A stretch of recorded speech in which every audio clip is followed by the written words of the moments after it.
8 वर्ष त्यो बेलाको समय म सम्झन्छु। म दुईटै समितिमा थिएँ। अघिल्लो पटक पनि मौलिक हक समितिमा थिएँ, जसमा यो धारा 17 धारा 34 लेख्ने कुराको त म संयोजकै थिएँ। अर्को पटकको पनि मौलिक हक समितिमा थिएँ। एउटा वर्डमा बहस भएको छ। त्यो संविधानमा लेखेका कतिपय कुराहरू कार्यान्वयन गर्ने कुराहरूको सन्दर्भमा त्रुटिहरू भएको छ, नभएको होइन, कमजोरीहरू छन्। ती कमजोरीहरू सच्याउन सुधार्नु नै पर्नेछ। तर यो सबै कुराहरूको सन्दर्भमा मैले जे गरे पनि हुन्छ भन्ने ढङ्गबाट जसरी सोचिएको छ, यो उपयुक्त छैन। त्यसैले म सरकारलाई आग्रह गर्छु, तपाईहरु बहुमतले नै सरकार बनेको, कानुन बनाउने अधिकार छ, त्यो कानुनले नै शासन गर्ने। तर कानुन बनाउने अधिकार असीमित छैन, त्यो सीमित छ, त्यो बाँधिएको छ, त्यो संविधानले बाँधिएको छ, अन्तर्राष्ट्रिय कानुनले बाँधिएको छ, अभ्यासले बाँधिएको छ, अनुभवले बाँधिएको छ, त्यो न्याय र विवेक पुर्याउनु पर्ने सरकारको जिम्मेवारीले बाँधिएको छ। त्यसैले यो ठाउँमा करेक्सन यहाँबाट सुरु हुनुपर्छ। म यो मेरो पहिलो आग्रह यो। दोस्रो आग्रह भनेको सरकारको प्रायोरिटिजका सन्दर्भमा पनि हो। सुशासनमा ठूलो परिवर्तन ल्याउने कुरा जुन कमिटमेन्ट छ, त्यसमा हाम्रो पूर्ण रूपमा साथ छ। हामी त बसेर छलफल गर्न चाहन्छौँ। कतिपय कुराहरूको सन्दर्भमा सरकारलाई परेको अप्ठ्यारोमा हामी मद्दत गर्न चाहन्छौँ। हामीले त भनिरहेका छौँ हामी प्रदेश सरकारमा छौँ, स्थानीय सरकारमा छौँ। सङ्घको सरकारले सुरु गरेको सुशासनको यात्रामा प्रदेशको सरकारलाई पनि मिसाउनुपर्छ, स्थानीय सरकारलाई मिसाउनुपर्छ। सुशासनको एउटा महाअभियानै चलाउनु पर्नेछ। कहाँ गर्ने हो, सँगै काम गर्ने हो, परिणाम दिने हो। किनकि हाम्रो पनि कमिटमेन्ट त्यही हो, हामीले मिलेर पनि गर्ने हो। सरकारले लिड गर्छ, उसको जिम्मेवारी हो। यो एउटा प्रायोरिटी हो। तर अर्को प्रायोरिटी के हो? अर्को झन् महत्त्वपूर्ण कुरा के हो? आजको सबभन्दा ठुलो समस्या के हो? आजको दिनको हाम्रो सबभन्दा ठुलो समस्या भनेको हाम्रो इकोनोमीको समस्या हो, हाम्रो अर्थतन्त्रको समस्या हो। हामी कति रोजगारी सृजना गरिरहेका छौँ, अहिले पनि छलफल उठ्यो। र सृजना भएको रोजगारी पनि कति ती मर्यादित रोजगारीहरू छन्। हाम्रो प्रत्येक दिन वैदेशिक रोजगारीमा कति मानिसहरू गइरहेका छन् र मध्यपूर्वमा बढ्दै गएको तनावले ती कति प्रभावित भएको छ। मध्यपूर्वको तनाव र अहिलेको विश्व राजनीति जसरी अगाडि बढेको छ, त्यसको कारणले गर्दाखेरि देखिएको अनप्रेडिक्टेबल जसरी हुँदै गएको छ, कहाँ पुग्छ केही पनि थाहा छैन।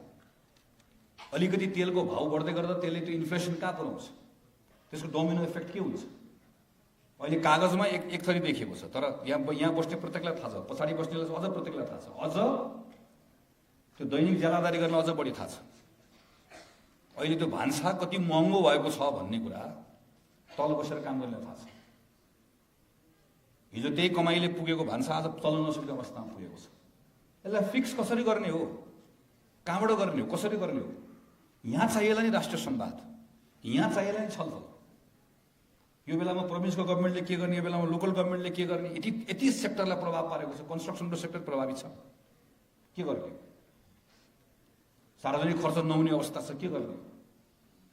ब्याङ्कमा यत्रो पैसा थुप्रिएर बसेको छ, त्यो थुप्रिएर बसेको पैसा ब्याङ्कमा थुप्रिनु तर कोही ऋण लिन नजानु भनेको त्यो कोमामा गएको जस्तो अवस्था हो यो।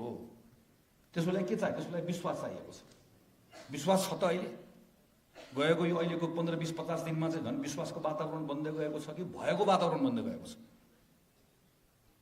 हामी सरकारलाई मद्दत गर्न चाहिरहेका छौँ, तर प्रायोरिटिज ठिक गर्नु पर्यो भन्ने कुरा हो। हामी यो बेलामा कसले कतातिर फर्केर फोटो खिच्यो हाम्रो कन्सर्नको विषय भयो, तर हाम्रो विषय के हो भने यो बेलामा हामी ठिक ढङ्गले परिणामहरू आओस् भन्ने हामी चाहन्छौँ। भारत सरकारले भर्खर मात्र चियामा लगाइदिएको करको कारणले गर्दाखेरि हाम्रो चिया यत्रो मजाले बल्ल बल्ल बल्ल एउटा उद्योग बन्दै थियो, चौपट होला जस्तो। चीनको सरकारले अहिले नाकामा गएर हेरौँ त, दिनमा चाहिँ 50औं गाडी छोड्नु पर्ने ठाउँमा 4वटा, 5वटा, 6वटा, 7वटा गाडी छोडेर बसेको छ। किन मलाई थाहा छैन। ऊ आज भर्खर न्युज पढ्दै थियो, भारत र चीन मिलेर छलफल गरेर लिपुलेकबाट उहाँ खोल्यो उता मानसरोवर जाने बाटो। यहाँनिर होला नि त हामी सबैजना सँगै आउनुपर्ने, सँगै बस्नुपर्ने। सिङ्गो नेपाल एक ठाउँ उभिएर कुरा गर्नुपर्ने होला नि त, भारतसँग पनि चीनसँग पनि। हामीले प्राप्त गर्नुपर्ने सहुलियत प्राप्त गरिरहेका छौँ, हामीले प्राप्त गर्नुपर्ने सेवा सुविधा प्राप्त गरिरहेका छैनौँ। यी होला नि त अहिलेका रियल कामहरू, यी होला नि त अहिलेको समस्याको समाधान गर्नुपर्ने कुराहरू, यी हुनुपर्ने होला नि त अहिलेका प्रायोरिटिजहरू। त्यसले मेरो सरकारलाई अनुरोध छ, यो बेलामा विनम्रतापूर्वक र खबरदारी पनि हो यो। किनकि अपोजिसन पार्टीको पार्टी सभापतिको रूपमा मैले सरकारले कुरा भन्नुपर्छ। म विनम्रतापूर्वक भनिरहेको छु। तपाईँहरूसँग बहुमत छ, सरकार तपाईँहरूले सञ्चालन गर्ने हो, हामीले तपाईँहरूलाई मद्दत गर्ने हो, हामीले मद्दत गर्छौँ नै। हामी हिजोको जस्तो यो 51 सालको जस्तो होइन। यो हामी सरकारले यो गर्यो सडकमा आऊ, सरकारले त्यो गर्यो सडकमा आउँदैनौँ। हामी यहाँनिर अप्ठ्यारो पार्नुपर्छ कि पार्दैनौँ। त्यसरी हामी कन्स्ट्रक्टिभ रोलै गर्ने, हामीले मद्दतै गर्ने हो, किनकि हामी परिणामै दिन चाहन्छौँ। र 5 वर्षपछि हामी पिपुलको बिचमा जाँदै गर्दाखेरि हाम्रो अपोजिसनकै रोलका रूपमा हामीलाई ठिक ढङ्गले हामीले काम गरे कि गरेनौँ भनेरै जज गरिदियो भनेर जान्छौँ हामी। त्यस कारणले गर्दा यो ड्युटी हाम्रो हो। हामीले भन्नुपर्ने छ यो बेलामा न्याय गर्ने काम, विवेक पुर्याउने काम, प्रत्येक एउटा नागरिकको आत्मसम्मान राख्नुपर्ने काम सरकारको काम हो। यसमा ध्यान जाओस्। संविधानले दिएको अधिकार, ट्रेड युनियनको अधिकार, सङ्घ सङ्गठन खोल्न पाउने अधिकार, त्यो अधिकार मास्न मैले पाउँदिनँ, चाहेर पनि पाउँदिनँ, सक्दिनँ भन्ने कुराको हेक्का सरकारलाई होस्। यसभित्र सुधार गर्नुपर्छ, सुधारको पक्षमा काम गर्नुपर्छ र सुधारको पक्षमा सबैजना छ। यहाँ निजी क्षेत्रसँग के सुधार गर्नुपर्ने छ। निजी क्षेत्रलाई भिक्टिम होइन, निजी क्षेत्रलाई पार्टनर मानेर छलफल गरौँ न। ट्रेड युनियनमा सुधार गर्नुपर्ने छ, ट्रेड युनियनभित्र समस्या छ, निजामती सेवाभित्र कसरी लाने, के गर्ने, थुप्रै विषयहरू छन्। हाम्रो पनि आफ्ना दृष्टिकोणहरू छन्। यी विषयहरूका सन्दर्भमा बोलाउनुहोस् न, छलफल गर्नुहोस् न। यो को हो र? गैर नेपालीहरू हो उहाँहरू को? यहाँभित्र भएका सबै, यहाँभित्र नेपालका ट्रेड युनियन कर्मीहरू, यहीँभित्रका मानिसहरू, यहाँभित्र सरकार यो कुरामा सुधार गर्न चाहन्छ, किन छलफल गर्न नसकिने? विद्यार्थी सङ्गठनहरूसँग किन छलफल गर्न नसकिने? हामीहरूसँग किन छलफल गर्न नसकिने? सबैसँग बहस किन गर्न नसकिने? यी कुराहरूमा व्यापक सुधारको खाँचो छ र यो तर्फ सरकार अगाडि बढ्छ भन्ने कुराको कम्तीमा आजको दिनमा म अपेक्षा गर्छु र अहिले अनुरोध गर्छु। ट्रेड युनियनभित्र पनि, यहाँभित्र पनि हामीले पनि व्यापक रूपमा सुधार गर्नुपर्ने छ। म आज मैले पार्टीको साथीहरूले सबैतिर जाँदै गर्दै एउटा कुरा भनिरहेको छु। चुनावमा हामी हार्यौँ, गर्ने के त? एउटा उपाय छ, चिन्ता गर्ने। चिन्ता नेगेटिभ कुरा, चिन्ताले समाधान दिँदैन, रुवावासीले काहीँ पनि पुर्याउँदैन। साथीहरू त्यसै रुवावासी गर्नुभयो। अस्ति एक ठाउँ म यति दुःख गरेर, यति मेहनत गरेर, अलिकति यो हेल्थ इस्युज भएको हुनाले गर्दाखेरि 6-8 महिना मेहनत गरेर 10-12 किलो वेट घटाएर चिटिक्क परेर गयो भन्ठानेको, जसले भेट्यो भने पनि गाला समातेको छ, बर्बाद भयो, दुब्लायो, सकियो भनेको छ।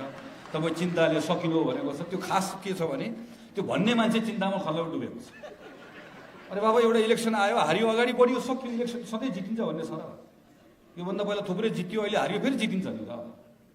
पार्टीको जीवनमा आउँछ भने, व्यक्तिको जीवनमा आउँछ। राजनीति गर्ने मान्छे हुँ म, एउटा राजनीतिक पार्टीको कार्य, त्यो पनि नेपाली कङ्ग्रेस पार्टीको। अहिले लक्ष्मण दाइले भन्नुभयो, नेपाली कङ्ग्रेस पार्टीको सभापति हुँ म। मलाई मान्छेले बाटोमा भेटेर अरे बाबा, बिपी कोइरालाले लगाउनु भएको जुत्तामा खुट्टा हाल्न पाउने भाग्यमानी हुँ म। यो सानो जिम्मेवारी हो, डर छ बरु मलाई। जिम्मेवारी मैले निर्वाह गर्न सक्दिनँ भन्ने कुरा हो। तपाईँ काङ्ग्रेस सभापति हुनुभएको छ, सम्हाल्नुहोस्, गर्नुहोस्, हिँड्नुहोस् भन्नुभने ठाउँमा चप्प गाला समातेको छ, बर्बाद हो, सकियो, चुनाव हार्यो। मैले त्यो साथीहरूलाई भन्छु, भाइ चिन्ता होइन, हामीले गर्ने भनेको चिन्तन। चिन्ता र चिन्तन दुईवटा फरक कुरा हो। चिन्तन पोजिटिभ कुरा हो। चिन्तनले आफैभित्र पनि मैले आफूलाई पनि सोध्नु पर्ने छ, कहाँनिर कमजोरी हो? कमजोरी मेरो पनि छ, किन म पनि जिम्मेवारीमा थिएँ, लामो समयदेखि छु। कहाँ भयो होला? आज पार्टी पनि हामीले सोच्नुपर्ने छ। म ट्रेड युनियन आन्दोलनलाई पनि त्यही कुरा भन्न चाहन्छु। किन होला आज एउटा सरकारले म ट्रेड युनियनको खारिज गरिदिन्छु, त्यो मैले यसको बारेमा लामो समयदेखि साथीहरूलाई भनेको छु। जुन कुरा हुँदैन, गर्नै सक्दैन, त्यो विषयको बारेमा चाहिँ विषय पनि यसका बारेमा बुझाउने कोसिस गरौँ भन्ने नै हो। तर यो भन्दै गर्दाखेरि आम रूपमा श्रमिकहरूको बिचमा चाहिँ जुन जबरजस्त रूपमा चाहिँ ल किन, कसरी भन्ने कुरा जुन आउनुपर्ने हो, जसरी आउनुपर्ने हो, किन आइरहेको छैन? के कारणले गर्दाखेरि होला? हामीले सही ढङ्गले उनीहरूको प्रतिनिधित्व गर्न सकिरहेका छौँ कि छैन? मैले नजिकबाट देखेको छु, नेपालको ट्रेड युनियन आन्दोलनको उपलब्धि यति धेरै छ। अहिले सामाजिक सुरक्षाको कुरादेखि लिएर नेपालमा ट्रेड युनियनको यो मुभमेन्ट नभएको भए आज श्रमिकको क्षेत्रमा, मजदुरको क्षेत्रमा आज प्राप्त भएका थुप्रै कुराहरू त्यो कल्पना पनि गर्न सकिँदैन थियो। तर त्यही क्षेत्रमा काम गरेको श्रमिक मजदुरहरूको बिचमा चाहिँ यो कुरालाई हामी कतिको बुझाउन सकिरहेका छौँ? वा अहिले पनि कुरा लक्ष्मण दाइले भन्नुभयो कि यो 8,000 9,000 10,000 सेवा क्षेत्रमा कोही स्वास्थ्यको संस्थामा काम गरिरहेका छन्, कोही विद्यालयमा काम गरिरहेका छन्। त्यो ठाउँमा हामी कतिको जुझ्न पुगिरहेका छौँ, तिनलाई हामी कतिको सङ्गठित गरिरहेका छौँ। अहिले हेर्नुहोस्, यत्रो ठुलो गिग इकोनोमी छ अहिले, यति धेरै राइडर्सहरू छन्, यति धेरै बिहान हामी जस्तो दिनमा मैले नै एउटा काठमाडौँको एउटा नागरिक घर लिँदै गर्दाखेरि मैले सेवा लिने ठाउँमा चाहिँ दिनमा 3 जना 4 जना जो श्रमिक मजदुर साथीहरू आउनुहुन्छ, कहिले घरमा कोही सामान पुऱ्याउन आउनुहुन्छ अथवा कहिले कोही आएर चाहिँ के कुनै सेवा दिन आउनुहुन्छ, उहाँहरू कोही पनि अहिले सङ्गठित जस्तो क्षेत्रमा उहाँहरू हुनुहुन्न। तर उहाँहरूको बिमाको कुरा, उहाँहरूको सामाजिक सुरक्षाको कुरा, उहाँहरूको अधिकारको कुराको सन्दर्भमा हामी लडिरहेका छौँ कि छैन? हाम्रो अहिलेको छलफल बहसभित्र उहाँहरूलाई हामीले पार्न सकिरहेका छौँ कि छैन? सबभन्दा ठुलो सङ्ख्या त त्यहाँ छ। त्यसमा कानुनमा के पर्नुपर्छ भन्ने कुराको लडाइँ हामी लडिरहेका छौँ कि छैन? हामीले छलफल गर्नुपर्ने विषयहरू यो हो। उनीहरूको डिग्निटीको लागि हामी कतिको उभिएका छौँ। आज म चाहन्छु नेपाल ट्रेड युनियन कङ्ग्रेस भोलि यहाँको छलफल सकिन साथै अहिले डोजर चलाएको बस्तीहरूमा गएर कम्तीमा पनि मैले अघि पनि भने नक्कली सबै हट्नुपर्छ, त्यो ठाउँहरू बस्ती पनि हट्नुपर्छ। तर ह्युमन डिग्निटी सबभन्दा ठुलो कुरा हो नि त। त्यहाँ कोही श्रमिक छ, कोही मजदुर छ, जसले रोजीरोटी जसको चलेको छ, उसको गएको छ, कोसिएको छ, त्यसको सहयोगी हात त नेपाल ट्रेड युनियन कङ्ग्रेस बन्नु पऱ्यो नि त, त्यहाँ पुग्नु पऱ्यो नि त, उसको बिचमा हुनु पऱ्यो नि त। त्यो भरोसा विश्वास। त्यसैले मेरो आग्रह छ, रिडिफाइन गर्नु। नेपाली कङ्ग्रेस पार्टी र ट्रेड यही कुरा राजेन्द्रले उठाउनु भएको चाहिँ ठिक कुरा हो, दलीयकरण र दलमाथिको आस्था। त्यही भन्नुभयो नि त, त्यो दुईवटा फरक कुरा हो। नेपाली कङ्ग्रेस पार्टीको एउटा हामी लिबरल भ्यालुजहरूमा विश्वास गर्छौँ, हामी प्रजातान्त्रिक समाजमा विश्वास गर्छौँ, हामी राष्ट्रियतामा विश्वास गर्छौँ, हाम्रो हिस्ट्री छ, लिगेसी छ। नेपाल ट्रेड युनियन कङ्ग्रेसले त्यसलाई यो पोलिटिकल्ली यो ठिक हो भन्ने मान्छ, सक्यो, फिनिस्ड। बाहिरको ट्रेड युनियन कङ्ग्रेस स्वायत्त छ, ट्रेड युनियन कङ्ग्रेसको आफ्नो विधान छ, आफ्नो काम छ। नेपाली कङ्ग्रेस सरकारमा भएको बेलामा पनि उसँगको सम्बन्ध भनेको सरकारमा काङ्ग्रेस छ, त्यस कारणले गर्दाखेरि ल अब प्रदेश सरकारमा काङ्ग्रेस छ, स्थानीय सरकारमा काङ्ग्रेस छ, त्यस कारणले गर्दा त्यहाँ मुलाइजा राख्नुपर्छ भन्ने कुरा हुँदै हुनुहुन्न। ट्रेड युनियन कङ्ग्रेसका निम्ति त्यो को सरकारमा छ भन्ने कुरा त्यो निरपेक्ष रहेर काम गर्नुपर्छ, गौडाउनुपर्छ। र उसले फर्केर पार्टीतिर हेर्ने नै होइन भन्छु। ट्रेड युनियन कङ्ग्रेसको लिडरसिपले फर्केर पार्टीतिर हेर्ने नै होइन, तलतिर गएर वर्कर्सतिर हेर्ने हो, तल गएर हेर्ने हो, उतातिर फर्कने। किन उसैको लागि बनेको संस्था हो नि त, यो उसैको लागि बनेको कुरा हो नि यो। त्यसले हाम्रो सम्बन्धहरू चाहिँ हामीहरूले यसलाई अलिकति रिडिफाइन गर्नुपर्छ। हाम्रो कारणले गर्दाखेरि तपाईँहरू चाहिँ अनावश्यक रूपले कतिपय ठाउँहरूमा चाहिँ यो अनेकौँ प्रहारको शिकार बन्नुपर्ने, त्यो पनि हुन आवश्यक छैन। हामीहरूको आफ्नो बाटो छ, हाम्रो आफ्नो प्राथमिकताहरू छन्। हामी आइडियोलोजिकल्ली हामी यसरी जानुपर्छ, यो पोलिटिकल हाम्रो आउटलुक एउटै हो, हाम्रो वर्ल्ड भ्यू एउटै हो। तर हामी फरक फरक ठाउँमा फरक फरक जिम्मेवारीहरूमा छौँ नि। यो कुराहरूको सन्दर्भमा पनि ट्रेड युनियन कङ्ग्रेसभित्र व्यापक रूपमा चिन्तन होस्। मैले शिक्षक साथीहरूलाई पनि त्यही कुरा भने, म कर्मचारी साथीहरूलाई पनि त्यही कुरा भनिरहेको छु। राजनीतिक दलसँगको आबद्धताको सन्दर्भमा तपाईँहरूले पुनर्विचार गर्नुहोस्। अब त्यो तपाईँहरू त्यो नेपाली कङ्ग्रेसको आइडियोलोजी, नेपाली कङ्ग्रेसको विचार, यसले लिने राजनीतिक लाइन, यो कुराको आफ्नो ठाउँमा छ। तर पार्टीसँगको दैनिक सम्बन्धमा त्यो सम्बन्धहरू नराख्नु। अब हामी आफ्नो स्वायत्त ढङ्गले छौँ, तपाईँहरू आफ्नो ठाउँमा आफ्नो यात्रा गर्नुहोस्, हामी आफ्नो ठाउँमा आफ्नो यात्रा गर्छौँ।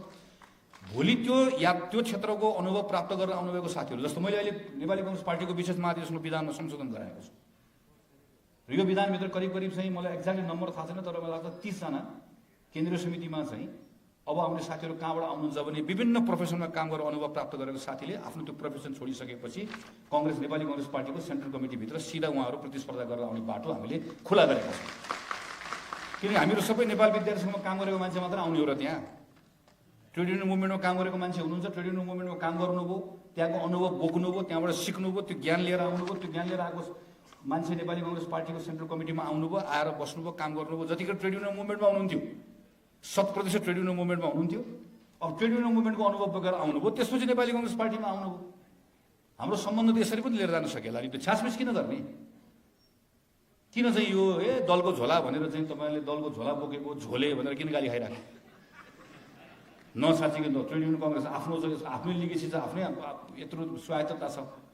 यो विषयको सन्दर्भमा हामीहरू ठिक ढङ्गले उभियौँ। नभएदेखि नयाँ पुस्ताको साथीहरूलाई यति धेरै आन्दोलनको अपमान गर्ने गरिकन भनिदिएको छ, आज त्यहाँ कार्यक्रम भइरहेको छ, झोलेर बसेका छन्, तिम्रो कार्यक्रम भएको छ भन्दै पुग्यो होइन। यसबाट हामी आत्तिएर जाने होइन, हामी बरालिने पनि होइन, हामी सम्हालिएर हाम्रो कुरा बुझाउँदै जानु। हामी को हो, कहाँबाट आएको, हाम्रो सङ्घर्षको कथाहरू के हो, हामीले हाम्रो कुरा गर्नुपर्छ, तपाईँले तपाईँहरूको कुरा गर्दै बुझाउँदै लिएर जानुपर्छ। यो सन्दर्भमा तपाईँहरूलाई पनि हृदयबाटै म फेरि एक शुभेच्छा प्रकट गर्न चाहन्छु। हामी आफै पनि ठुलो आत्मचिन्तनको क्रममा छौँ, आत्मसमीक्षाको क्रममा छौँ। हामी असोजमा पार्टीको महाधिवेशन गर्छौँ र यो महाधिवेशन गर्ने यहाँसम्म पुग्दै गर्दाखेरि नै पनि हामी पार्टीभित्र व्यापक रूपमा परिवर्तन गर्ने हो। पार्टीका काम गर्ने तरिकामा, सदस्यता बनाउने तरिकाहरूमा, थुप्रै कुराहरूमा चेन्ज हामी गरेर लिएर जान्छौँ र पार्टीभित्र भएका कतिपय कमजोरीहरूलाई हामी सुधार्न चाहन्छौँ। हामी यहाँभित्र हाम्रो यो सत्ता लिप्साको कारणले गर्दाखेरि गएका वर्षहरूमा हामीले नगर्नुपर्ने थुप्रै कुराहरू गरेका छौँ। त्यसलाई धोइ पखाली गरेर सफा गरेर आउनुपर्नेछ। गर्नुपर्ने कतिपय कुराहरू चुकेका छौँ, त्यसलाई समीक्षा गरेर जानुपर्नेछ। हामी आफू पनि चिन्तनको क्रममा छौँ, समीक्षाको क्रममा छौँ, सुधारको यात्रामा छौँ। म नेपाल ट्रेड युनियन कङ्ग्रेसलाई पनि यसका निम्ति हार्दिक अनुरोध पनि गर्छु, शुभेच्छा पनि प्रकट गर्छु। म विश्वास व्यक्त गर्छु, मलाई नेपाल ट्रेड युनियन कङ्ग्रेसको लिडरसिपप्रति पूर्ण रूपमा विश्वास छ। नेपालको ट्रेड युनियन आन्दोलनको लिडरसिप गर्ने यत्रो ठुलो लिगेसी लिएर आएको छ।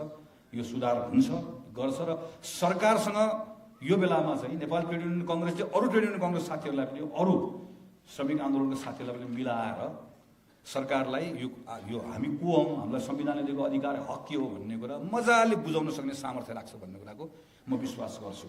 अहिले कतिपय कुराहरू नबुझेको जस्तो भए तापनि समयक्रममा उहाँहरूले बुझ्नुहुनेछ, हामीले बुझाउनेछौँ। त्यो सामर्थ्य हामी सबैले राख्छौँ, किनकि यत्रो गाह्रो साह्रो सहेर आएको यो यात्रामा हामी अगाडि बढ्छौँ भन्ने विश्वास राख्दै फेरि एकपटक मे डेको उपलक्ष्यमा यहाँहरू सबैलाई हार्दिक शुभकामना दिँदै मेरो कुरा टुङ्ग्याउँछु। र बाहिरबाट आउनुभएका पाहुनाहरू जो ट्रेड युनियन कङ्ग्रेसको निम्तोमा आउनुभएको छ, नेपाली कङ्ग्रेस पार्टीको तर्फबाट पनि तपाईँहरूले नेपालको ट्रेड युनियन आन्दोलनलाई पुर्याउनु भएको मद्दत, तपाईँहरूको निरन्तरको साथ, ऐक्यबद्धताप्रति पार्टीको तर्फबाट पनि हार्दिक शुभेच्छा प्रकट गर्न चाहन्छु, धन्यवाद दिन चाहन्छु। धन्यवाद, नमस्कार, जय नेपाल।